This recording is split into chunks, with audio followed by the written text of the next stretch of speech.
Hello and welcome to this Intro to Level 5 video within my Energetic System series.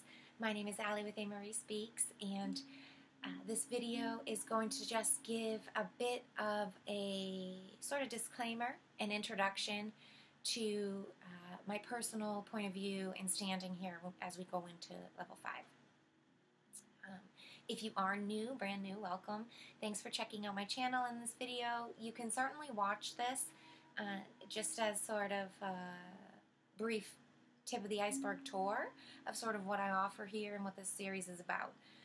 But I would really highly suggest jumping down into level 1 and starting down there just to have the build up all the way into level 5 where we already are, because we've already sort of covered, you know, the foundational points about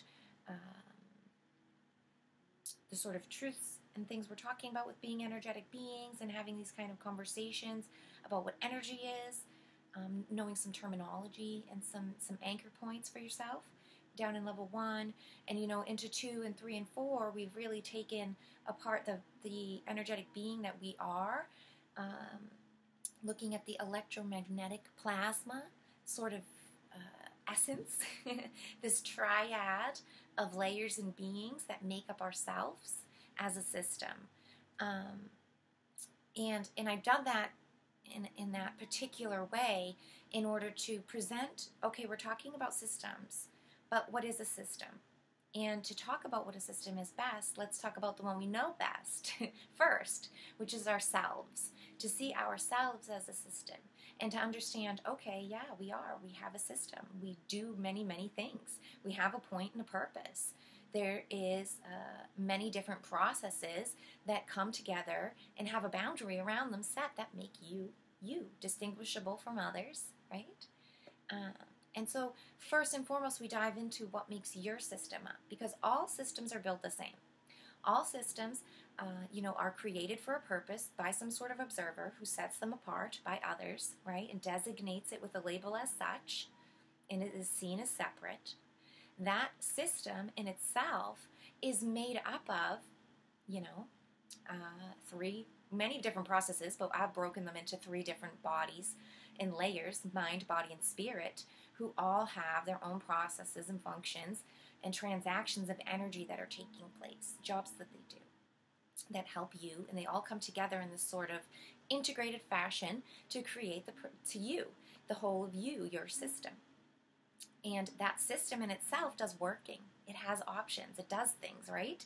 It has a charge and a polarity to collect. So we've really talked about how a system is a whole thing, but in itself, it's made up of processes plus the polarity of the work, the charge, the debt or the surplus that's collected by the work done by the system and the system service. And then, we've talked about, okay, well, we're running a system with a service. What's our service look like? What's it feel like? Because we've been really pulled out of conscious awareness about energetic systems, that they do have either a positive effect or a negative effect, and that they do work and that they process energy. And there's some laws or rules or truths that each one of those does their work by, and they're opposite and opposing to each other. That's how one is positive and one is negative, right? And then we've talked a bit about service alignment and what those different orientations look like, what their work sounds like, what the energy feels like when they do work, so that we can understand and feel and sense what the energetic work is being done. Because the issue is with language and manipulation, there's a lot of potentiality for misuse, and that's the biggest thing we have going on right now, is this misuse of energy exchanges and knowledge in general, and understanding, what we're a part of and doing here. It's been a real detachment from bigger picture points of view, and really pigeoned us into this sort of extremist individual who has to be a part of A or B, and you have to really be on a team and present yourself and wear badges, and so everybody knows who you are and what you're here for, in an individual way. And then you go meet all of these systems and services that are already there, that run and are separate from you, and then you're forced to go meet them and be a part of them, and they change you. You know, it's not about the personal individual experience of life, finding what feels good for you. It's about looking out there and meeting those things and going, making yourself happy with them. And when we learn more about, well, what kind of system do I want to be a part of, you'll realize within listening to your own truths, you know, that you would like to run systems that feel good for you. What you want to do, you want to do. You know, it's really as simple as that. And so by breaking all of that down and understanding that, I'm hoping, you know, by building up now into level 5, and we'll start to look at the real world implications of this kind of stuff, that we can really look at our own systems with clarity and decide what we're deciding to do with our energy, our currency, and why. And then we'll get the results, you know, that we expect, and we'll be able to collect a good momentum and do good work when we want to, in the way that we want to. And then you receive back, you know, the repercussions that you're expecting, you know. So that's really been my whole premise here with offering up this section of videos, this series on energetic systems. And if you are new, I highly suggest, like I said, learning about all that kind of stuff first and foremost, because now here on level 5, we're going to turn our lens a little bit away from the self system for a moment and just talk about what's out there and talk about, well, yeah, we are a self system. We're segregated as different. We are here. We have a feel for our system and our individuality, and our sovereign right of life, right? But let's talk about what that means. What's the interaction here, right? What place are we within? Because that's it's a twofold happening here. Well, it's a threefold happening. Obviously, we'll get to that later, you know, because there's the co-creation with the spirit. So there's not just the self and the other, but there's also the observer, the spirit, the creator.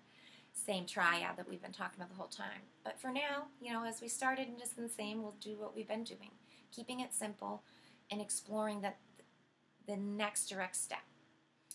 And the next direct step will be what we presume to be our reality.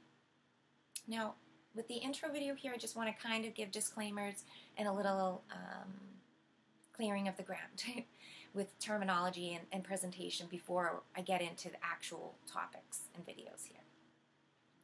I've done this, you know, probably in every level, but just like recircling back to the foundations of sovereignty and unconditional love and our basic truths that positive or negative systems align themselves against, I just feel like it's important that I also, you know, bring this each level back to my own personal eternal student reminder here for people.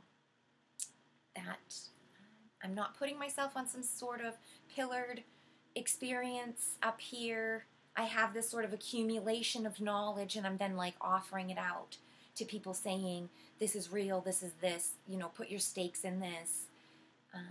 This is my theory, please agree with it, kind of thing. I'm not trying to offer information that way at all, and if it does ever come off like that, I'm really sorry. You know, I did come right out of an academia, not right out of, but I mean, I grew up and really put myself within and prided myself on the sort of academia setting and presentation and all of that. So a lot of that sort of mind control, it lingers. The brainwashing programs, they linger inside there, right? Some of them are beneficial, and I do like having you know, a wide variety of terminology and references to offer. So I'm not trying to say, you know, that that's not important. But what I'm just saying is, you know, let's try to get away from this, I need expert evidence, who's your source, where did you get this information, what's your degree, what's your right to speak about this, how much do you know, and who gave you your little golden stars on your Girl Scout badge, do I like them or not? And then I'll decide if I agree with your opinion or not based on whether I like where you learned your stuff from. And we should really be pulling back at that kind of attitude. And I'm speaking from personal experiences. I've done this, you know, and questioning, why do I even co-sign with these people? What is that about this certain agency or this certain tag phrase, peer-reviewed or something like that, that I immediately, I jump towards and I'll align with that. I just trust that. Why? let me remember that every creation is different, and let's actually look at what the intentions and the alignment behind, the people behind the system or the idea, the presentation, the thing you're going along with, before you co-sign on it.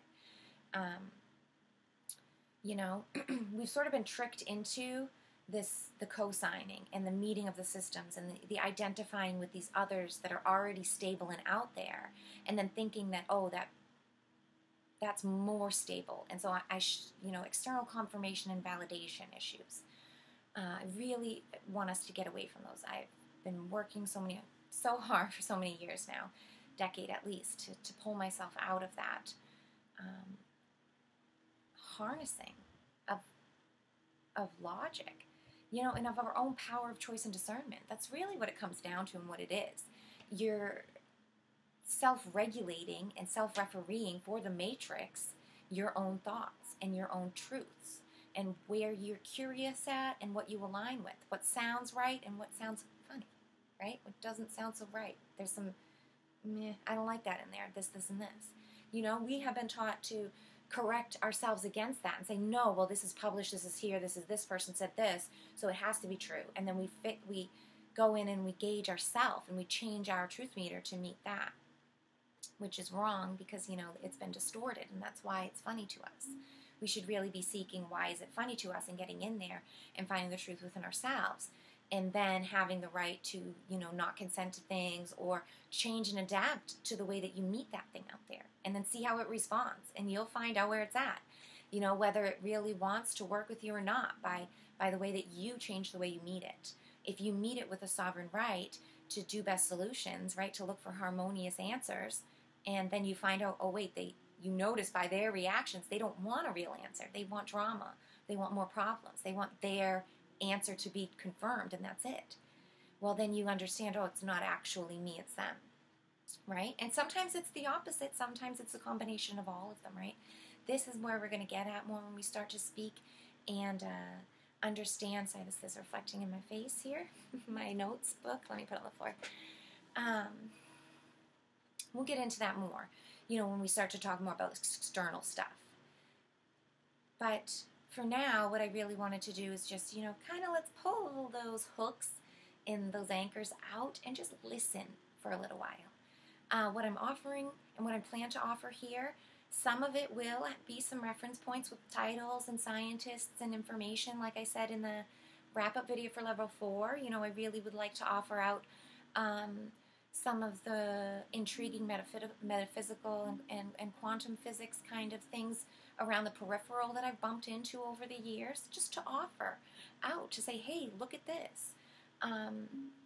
Let's look back at some literature that's maybe from the 19th century, that's maybe before, we had this great lockstep Rockefeller sweep through of everything. And see what they were talking about and what they were envisioning and where their imagination space was at before the huge matrix circus was planted in the field and everybody went over there.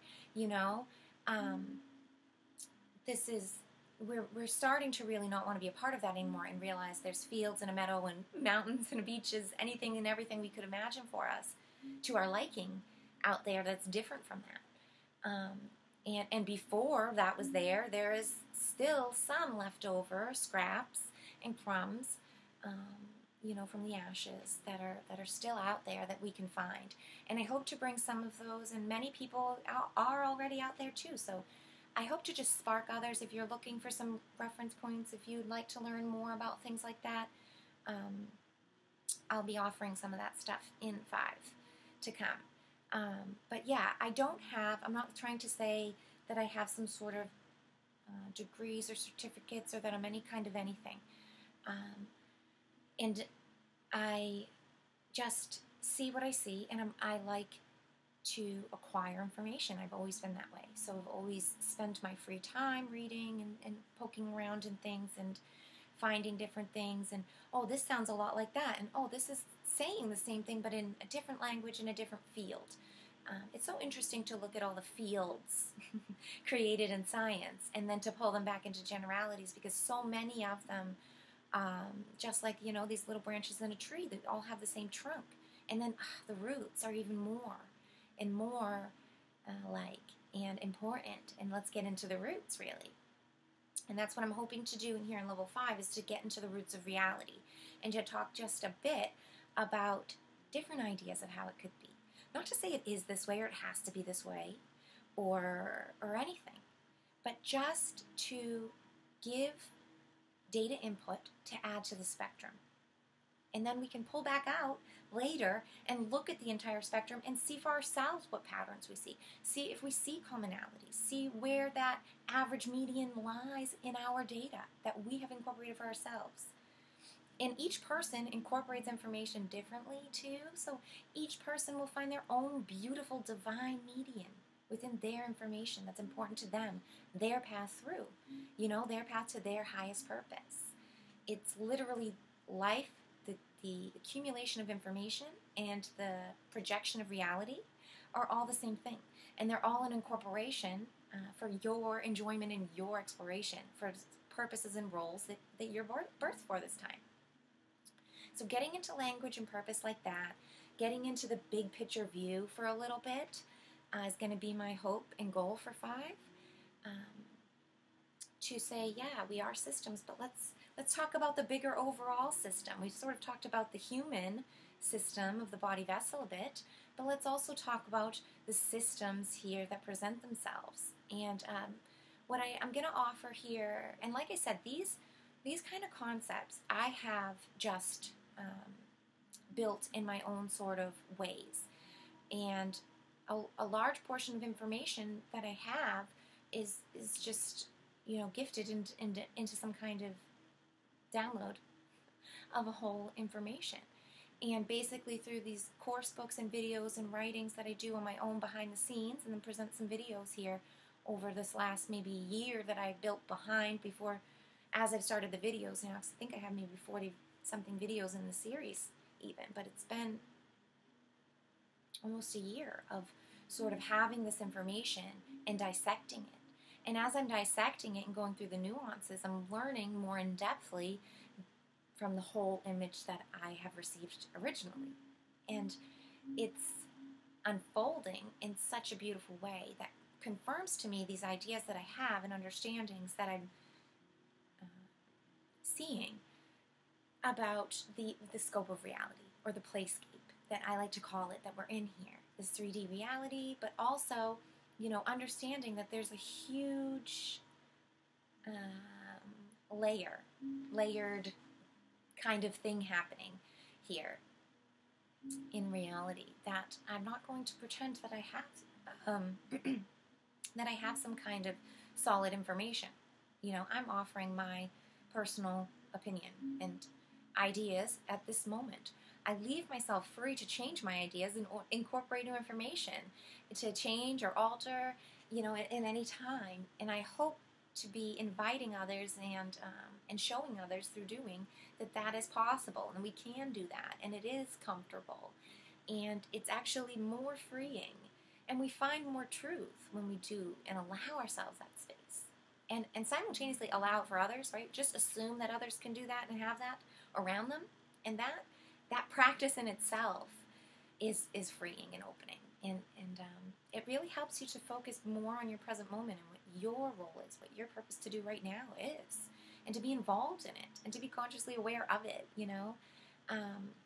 We're going to get into more about what this means, about conscious awareness, about allowing and getting more time in your day to do things, about how this sort of imagination space that we can be a part of and create is there, and how our projection of reality meets and works with others. So I wanted to keep this video sort of like a 20-minute intro, and I'm almost at 20 minutes. So what I wanted to say quickly here is just this sort of brief understanding, or brief sort of vision for people to allow, like a seed, sort of just take it in, just let it grow, let it change, let it morph or blend into whatever it does within you, to find, your own truth to it, and feel free to not like it and let it go, if that's how you feel as well. But I really enjoyed viewing and starting to learn at a capacity of the large scope of what happens here in reality. As humans, we've sort of pigeonholed ourselves into this sort of viewable universe, the experienceable and the recreatable, especially, universe, right? This sort of like glass house we've built around us to say that only things that happen within this glass house and that we can repeat and that we could expect to be there are real and happen and matter. And then we just sort of, everything else that happens around us, we just explain away, or we call paranormal, we don't allow in.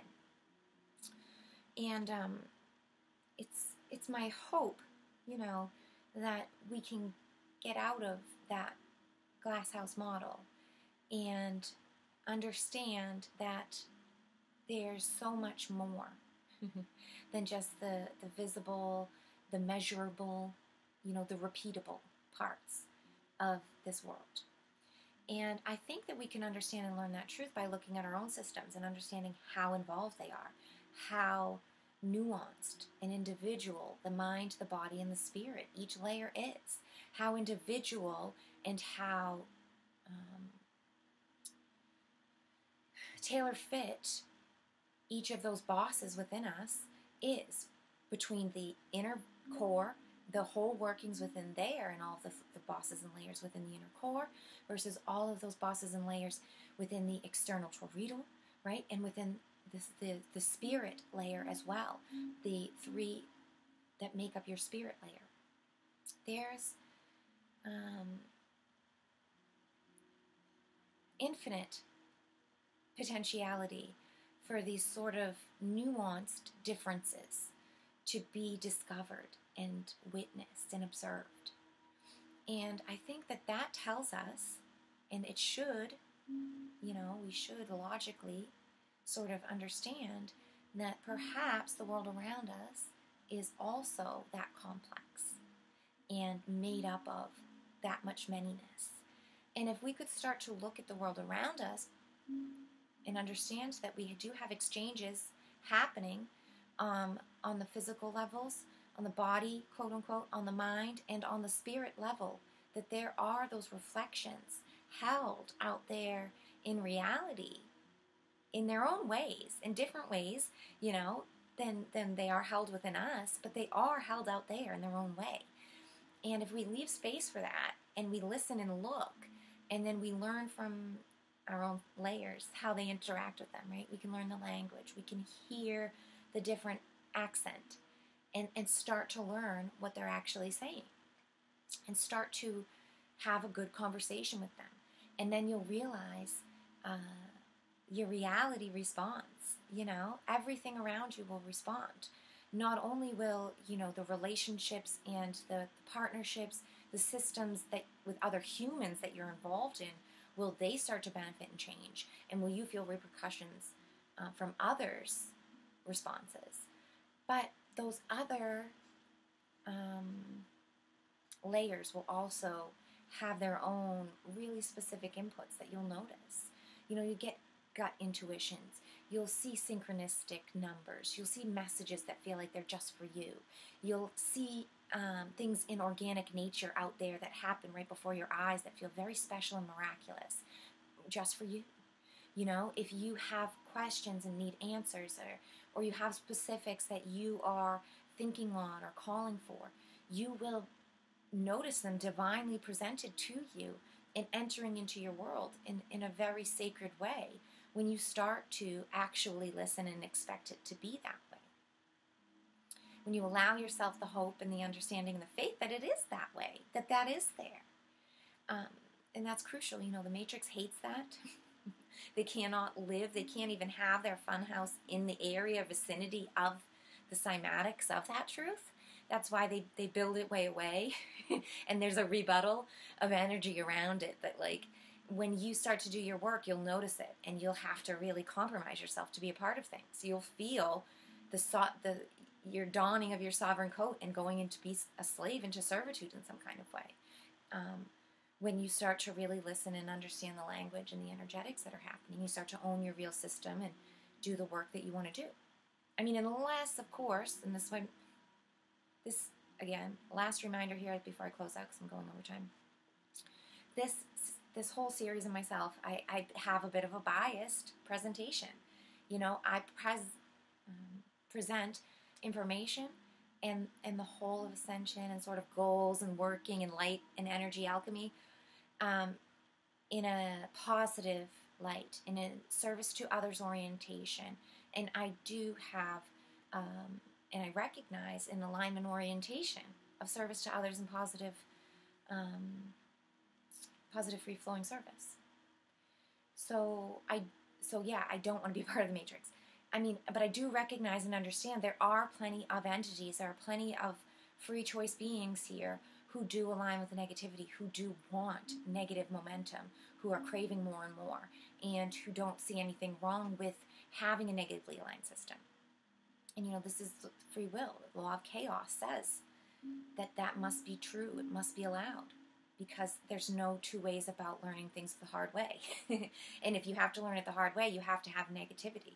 You have to have negative presentations allowed. And that's a different part. I'll get into that in our 101 video where I'm going to break down about polarity and charges and how our reality is spread across this plane, sort of like a graph, the X and Y, and we have negative and positive charges and different fertile ground for different building points allowed. But we'll get into that in the 101 video where I can give out some visuals and some better, longer descriptions so people can start to understand that. But this is just the tip of the iceberg, right? And just a reminder to say that I'm not trying to build in a negative way. But I do accept and understand that maybe people do want to build in that way, or they do like to be wrapped up in that kind of stuff. And if, you know, that's the purpose in their coordinate point at that point, I am, you know, but this series and where I'm going to take and talk about building into level 5 and talk about more about systems interacting with other systems. I am going to keep hearkening back to and realigning to positive alignment. And those of us who want to seek harmonious solutions and who do want our truths and want to love ourselves unconditionally, want what's best for ourselves and for the world in an honest, real way, not in a segregated, I don't like them, not them way, I'm going to win and I'm going to be president and you're going to not like, you're going to be kicked out of the club kind of thing. You know, that whole idea and concept I don't appreciate and I don't like. I don't want any part of that. I want a part that incorporates all bits of the whole, no matter where they lie on the spectrum, because they're still part of the whole. You know, but and so yeah, that's my final little pinpoint here in my energetic system series. If you do choose to continue on or you're intrigued by it, just understand that yeah, I am trying to, you know, promote kind of biasly a positive service to others. So if you're looking for more of a service to self kind of external confirmation of that kind of materialistic world of infringements and entangling, controlling others, then this is really not going to be a series for you. I mean, you might get some points out of it, but yeah, for the most part, I am just pre-warning and also reminding others that that is my intention and hopes with the series. So now I've talked for half an hour, classically going over the minutes that I wanted to. Thank you so much for joining me this morning, for taking time out to listen. I hope that you will come back and see level 5 once I get into it in the week to come. Hopefully I have some time to finish up the infographics that I'm working on and then get the video recorded. In the meantime, you know, you can always find me on Telegram. I share all the links to videos, podcasts, blogs, and stuff I do over on there if you use Telegram, Amarie Speaks, or you can find me directly on my website, amariespeaks.com. Again, thank you so much for your audience. Thank you for your contribution to our collective. Thanks for witnessing mine, and I'll see you next time.